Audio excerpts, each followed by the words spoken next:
For more, we're joined by Cornelia Meyer. She's Chairman and CEO at Meyer Resources. Welcome back to the programme, Cornelia. Now, central banks were hoping for a de-escalation to cool inflation. Does this weekend's naval seizure effectively force them to keep interest rates higher for longer?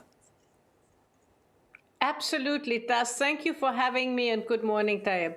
Absolutely, it does, because this is, this off-on blockade of the Strait of Hormuz, off-on negotiations just creates enormous volatility. And if you look at the trend line, prices are going higher because, as you rightly said, 20% of oil and oil products, 20% of LNG have to go through that pass, but also so does 30% of nitrogen-based fertilizers, so does 8% of aluminium, so do petrochemicals. So the whole supply chain is just gone topsy-turvy. Now, with Brent crude surging, if diplomacy fails, are we going to reach a tipping point where energy costs ultimately trigger a global recession? I think we're probably going to be very close to that. When you looked at last week, we had the IMF World Bank spring meeting, and the IMF has downgraded its forecast for the normal case of 3.1%, for an advanced case of 2.5%, and for a severe case of 2%. We're inching ever closer to the severe point where it's 2% and 6% inflation. That equals recession in the end. Now, analysts are noting a disconnect between speculative trading and the actual physical shortage of oil. How long can the global economy sustain these prices if the strait remains physically blocked? I wouldn't call it speculative trading, but when you look at Brent and WTI, the two big benchmarks, they are futures, right? They are June contracts, so further out contracts. So they price in where traders think things will be in 2 months, in 1 month, and whenever.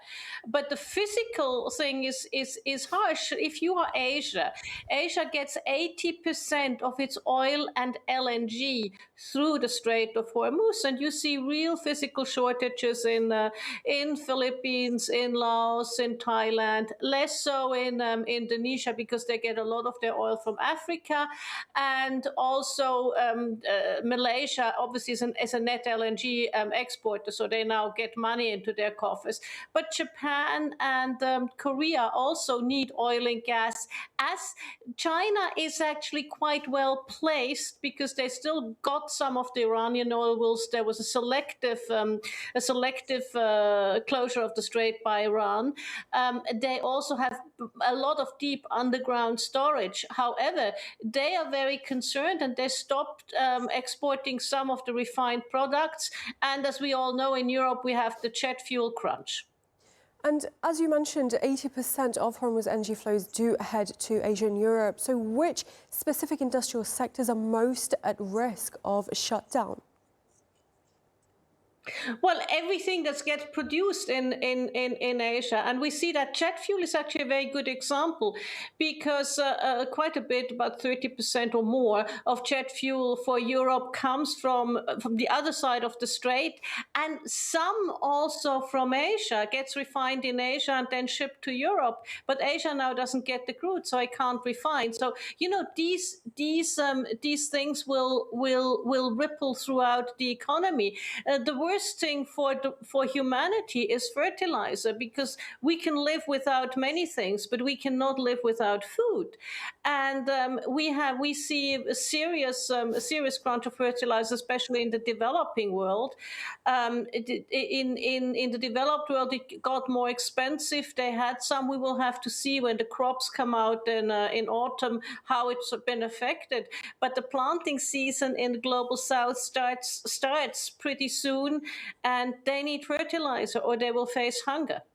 Cornelia Meyer, great to have your insights. Thank you very much for being with us today.